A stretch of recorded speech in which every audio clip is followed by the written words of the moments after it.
Hello friends, आज हम 9th class की बुक बीहाइव की पोएम करने जा रहे हैं जिसका नाम है rain on the roof, written by Coates Kinney. पहले हम इसके पोएट के बारे में जान लेते हैं।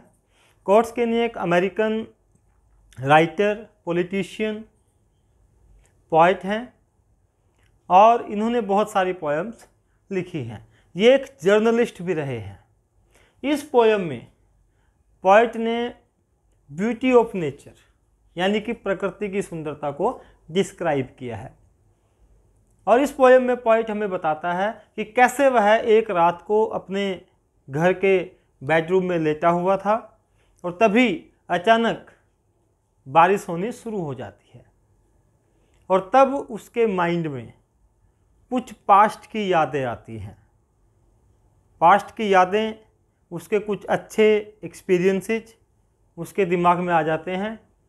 इस प्रकार से ये सारी जो घटना है वो हुई है ब्यूटी की वजह से, यानी कि ब्यूटी ऑफ नेचर की वजह से, प्रकृति की वजह से। So nature is a link between the past and present memories of the poet. Poet के दिमाग में जो पास्ट की मेमोरीज आ जाती हैं, लेकिन पोएट प्रेजेंट में है और ये सब होता है रेन की वजह से। तो रेन एक ब्रिज का, एक लिंक का काम यहाँ पे कर रही है। आइए देखते हैं पोएट इस बात को कैसे एक्सप्लेन कर रहा है। When the humid shadows hover over all the starry spheres and the melancholy darkness gently weeps in rainy tears, what a bliss to press the pillow of a cottage chamber bed and lie listening to the patter of the soft rain overhead. When the humid shadows hover, humid क्या होता है? Full of moisture, moisture से भरा हुआ। Shadows होता है छाया, shade, लेकिन यहाँ पर ह्यूमिड शेडोज से हमारा अभिप्राय है dark clouds full of water. कि क्लाउड्स कैसे हैं? Full of moisture, full of water. Hover, hover means मंडराना, मूव अराउंड समथिंग, किसी भी चीज़ के चारों ओर मंडराना, उसको बोलते हैं हॉवरिंग। और यहाँ पर बादल किसके चारों ओर मंडरा रहे हैं? रात का समय है और पोएट कहता है over all the starry spheres, starry stars, spheres. Sphere आपने मैथमेटिक्स में देखा होगा कि स्फीयर क्या होता है? एक गोला होता है। आप उसका वॉल्यूम, उसका एरिया, ये सब निकालते हैं। और यहाँ पर स्फीयर को कैसे समझना है कि जब आप आकाश को देखते हैं दूर तक तो आपको कैसा लगता है कि जो स्काई है वो नीचे धरती पे टच हो रहा है। चाहे आप इस तरफ देखें, चाहे उस तरफ देखें, चाहे पीछे, चाहे दाएं बाएं। तो वहाँ पर स्फीयर्स से हमारा अभिप्राय है पूरे स्काई से। और स्काई किससे भरा हुआ है? स्टार्स से। तो जब रात का समय है, the stars are shining in the sky, तारे चमक रहे हैं, लेकिन क्या होता है? The clouds full of water, full of moisture, वो क्या करते हैं? उन तारों को ढक लेते हैं, उनको ओवर कर लेते हैं, उनको कवर कर लेते हैं। तो क्या होता है कि बादलों ने जो है तारों से भरे हुए आसमान को कवर कर लिया। एंड द मेलंकली डार्कनेस, और पूरी उस पर क्या हो गया? डार्कनेस आ गई, क्योंकि जब तक तारे चमकेंगे, चांद निकलेगा तो रोशनी रहेगी। लेकिन उसके बाद जैसे बादलों ने उन तारों को ढक लिया तो क्या हुआ? मेलंकली डार्कनेस, मेलंकली सैडनेस, उदासी छा गई, और डार्कनेस अंधेरा। Gently weeps in the rainy tears, बारिश होनी शुरू हो गई। और यहां पर रेनी टीयर्स, रेनी टीयर्स का मतलब क्या है? कि बारिश की बूंदें, ऐसा लग रहा है जैसे डार्कनेस रो रही हो, जो अंधेरा हो जाता है वो अंधेरा जो है रो रहा हो। तो रेनी टीयर्स इस वजह से यहाँ पर कहा है कि जब बादलों से बारिश होनी शुरू हो जाती है तो उदासी से भरी हुई जो अंधेरी रात है, जो अंधेरा है, वो क्या होता है? वो बारिश की बूंदों के रूप में रोना शुरू कर देता है। तो पोएट ने कितना बढ़िया एक्सप्लेन किया है रेन को। आगे देखिए, व्हाट अ ब्लिस, ब्लिस होता है आशीर्वाद। कि पोएट के लिए ये चीज़ एक ब्लेसिंग है, एक आशीर्वाद है, एक अच्छा गुड ओमन है, एक अच्छा शकुन है। To press the pillow, of a cottage chamber bed, chamber bed bedroom, cottage उसका घर, के अपने घर के बेडरूम में पोएट पिल्लो को दबा करके क्या कर रहा है, आराम कर रहा है। और उसके लिए ये बारिश होना एक ब्लिस की तरह है। जैसे कुछ बच्चे टेडी बियर को अपने साथ लेकर के सोते हैं, ऐसे ही पोएट पिल्लो को लेकर के सो रहा है। और क्या कर रहा है, and lie listening to the patter, lie लेटा हुआ है, लिसनिंग सुन रहा है, टू द पैटर, पैटर ठप ठप की आवाज़, किसकी, बूंदों के गिरने की। जब बूंदें छत पर गिरती हैं तो आवाज़ सुनाई देती है। Of the soft rain overhead, rain को सॉफ्ट बोला है कि जो सॉफ्ट रेन है जो घर की छत के ऊपर गिर रही है, और उसकी ठप ठप की आवाज़ को सुनता हुआ पोएट अपने कॉटेज के बेडरूम में लेटा हुआ है। और लेटा हुआ कैसे है, वो पिल्लो को अपने पास उसने रखा हुआ है, उसको प्रेस करके वो लेटा हुआ है और सारे दृश्यों को एंजॉय कर रहा है। आई होप कि आपको ये समझ में आ गया होगा। अब देखते हैं कि इसमें कौन कौन सी डिवाइसेज यूज की गई हैं। डिवाइसेज अगर आप पहली लाइन में देखें, when the humid shadows hover, तो ह्यूमिड का एच और होवर का एच हा की साउंड है।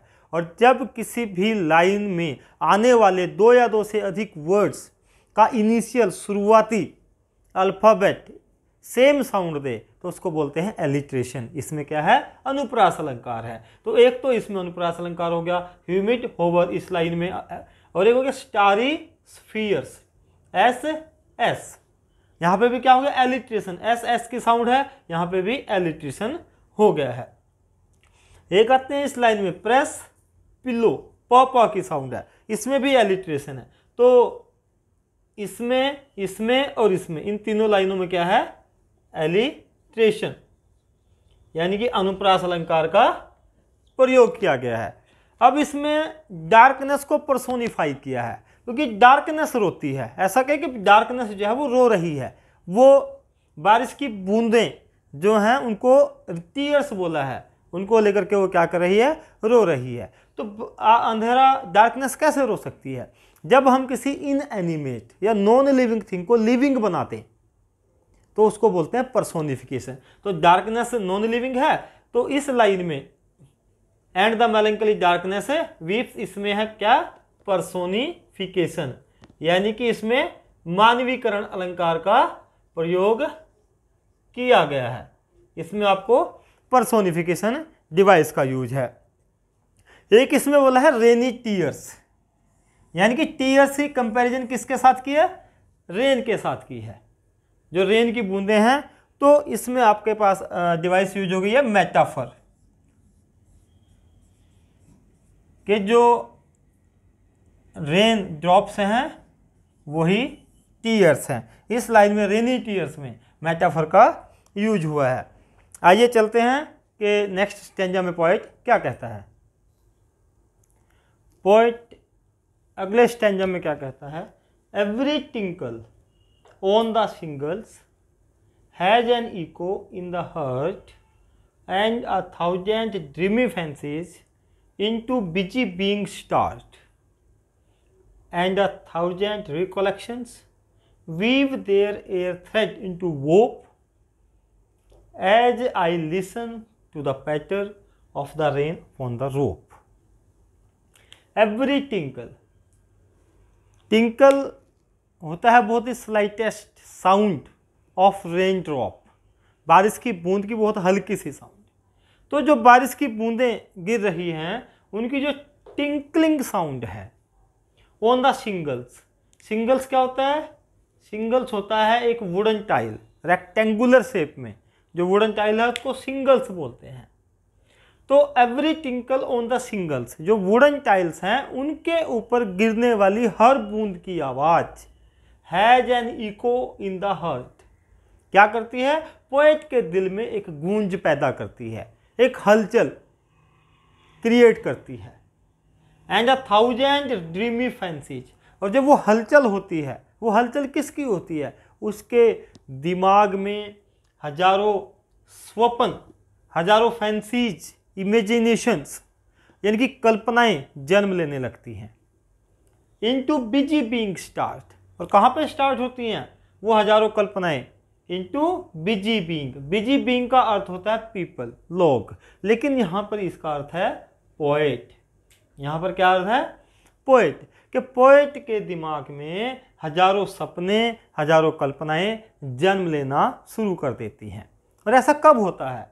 And 1,000 recollections weave their air thread into woof. Woof होता है ताना बाना, जैसे एक वेब, एक जाल होता है, उस तरह का एक ताना बाना। जैसे मकड़ी एक जाल बना लेती है, जैसे हथकरघे से कपड़े को बुना जाता है। कैसे बुनते हैं? ऐसे, ऐसे थ्रेड और फिर ऐसे थ्रेड। तो ऐसे इस प्रकार से ये एक वूप, एक ताना बाना बुना जाता है। तो पोएट कहता है कि उसके दिमाग में जो रिकॉलेक्शंस हैं, जो यादें हैं, जो पुरानी बातें हैं, उसके दिमाग में आती हैं और उनका एक ताना बाना, वीव, बुना जाना, देयर एयर थ्रेड। कि जैसे धागे से हम वूप बुनते हैं, एक ताना बाना बुनते हैं, उसी प्रकार से यादों का ताना बाना उसके दिमाग में बुना जाता है। मतलब एक याद आई, फिर दूसरी उससे जुड़ गई, फिर तीसरी उससे जुड़ गई, फिर अगली याद, अगली मेमोरी उसके दिमाग में आई और उससे जुड़ गई, और एक याद के बाद दूसरी याद एक दूसरे से जुड़ती चली गई और एक वूप बन गया, एक ताना बाना क्रिएट हो गया। और ये कब हुआ? As I listen to the patter. कब हुआ ये? क्योंकि कहता है कि मैं सुन रहा था, क्या? पैटर, साउंड, रेन ड्रॉप्स की साउंड में सुन रहा था। कहाँ पे? Of the rain upon the roof.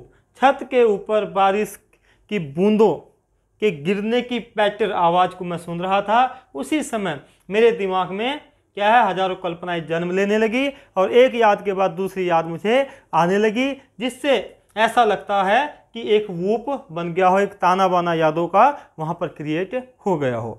आइए देखते हैं इसमें डिवाइसेज कौन सी यूज की गई हैं। डिवाइसेज इसमें भी आपको बिजी बीइंग, ब किसकी साउंड है?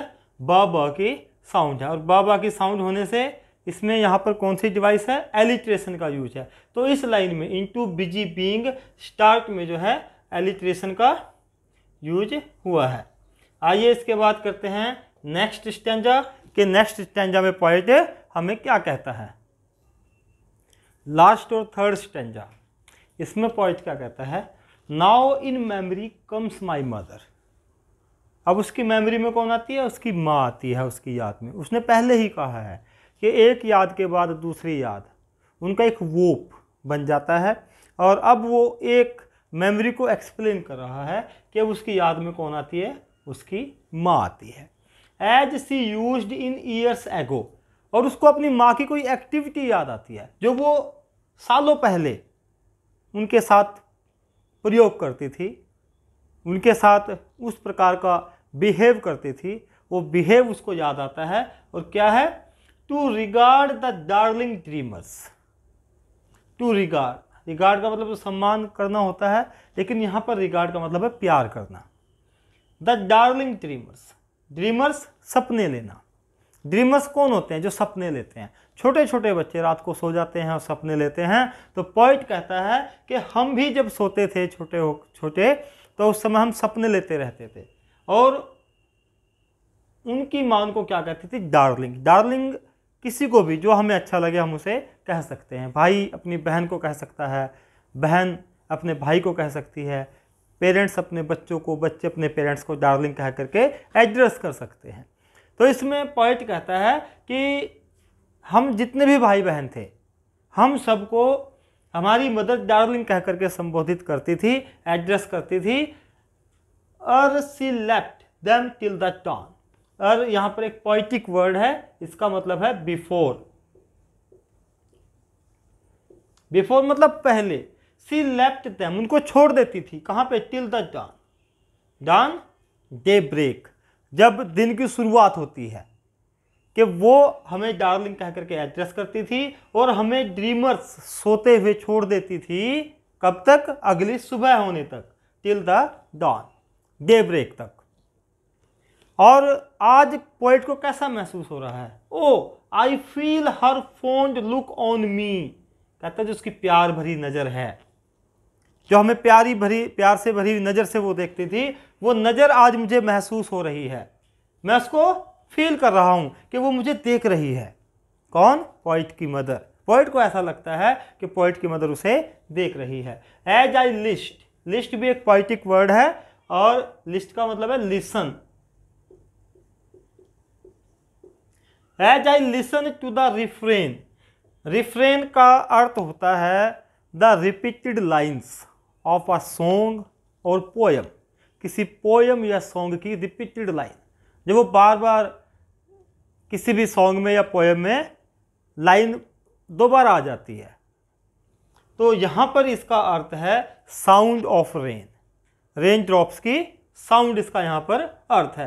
कहता है क्योंकि मैं रेन ड्रॉप्स की साउंड को सुन रहा हूँ जो कहाँ पे हैं? Which is played upon the shingles, जो सिंगल्स वुडन जो टाइल्स हैं उनके ऊपर बारिश हो रही है। By the patter of the rain, rain की पैटर, रेन की साउंड जो वुडन टाइल्स सिंगल्स के ऊपर आ रही हैं, वो उनको सुन करके मैं जो ऐसा महसूस करता हूँ कि मेरी माँ मुझे देख रही है और उसे अपनी माँ की वो बातें याद आती हैं कि उसकी माँ उन्हें सोते हुए को छोड़ देती थी और कब तक नहीं जगाती थी? जब तक कि सुबह न हो जाए। इस प्रकार से इतना ब्यूटीफुल डिस्क्रिप्शन पोएट ने दिया है। अब इसमें अगर हम डिवाइसेज की बात करें तो पहली लाइन में देखिए मेमोरी माय मदर, इस लाइन में माँ साउंड जो है वो 3 बार आई है और ऐसे ही डार्लिंग ड्रीमर्स ड की साउंड इसमें आई है इन दोनों लाइन में, यानी कि फर्स्ट लाइन में और थर्ड लाइन में।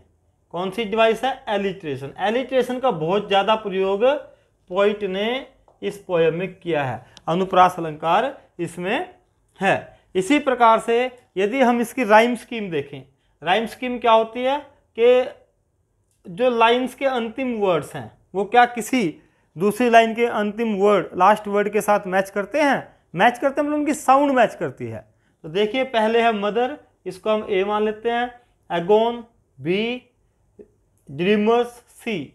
अब तक कोई भी लास्ट का वर्ड दूसरे के साथ मैच नहीं करता है, लेकिन डॉन, डॉन, अगोन, अगोन, डॉन, तो ये दोनों जो है एक दूसरे के साथ मैच करते हैं, तो इसको बी माना था, इसको भी बी मान लेते हैं। उसके बाद है मी, अब मी किसी के साथ मैच नहीं करता है, तो क्या बनेगा? ए बी सी बी, और हमारे पास सी तक आ गया, सी के बाद क्या बनेगा?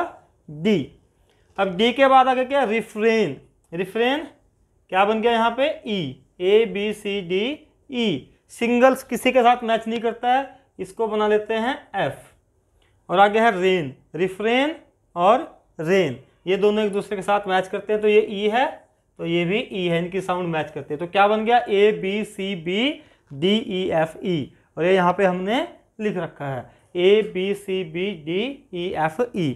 आई होप आपको पूरी पोएम समझ में आ गई होगी। अगर अभी तक आपने मेरे चैनल को सब्सक्राइब नहीं किया है तो इसे सब्सक्राइब कर दें, वीडियो को लाइक करना और शेयर करना बिल्कुल भी ना भूलें, और कमेंट बॉक्स में अपनी कोई भी प्रॉब्लम है वो आप लिख सकते हैं, कमेंट अवश्य करें। Thank you and have a nice time.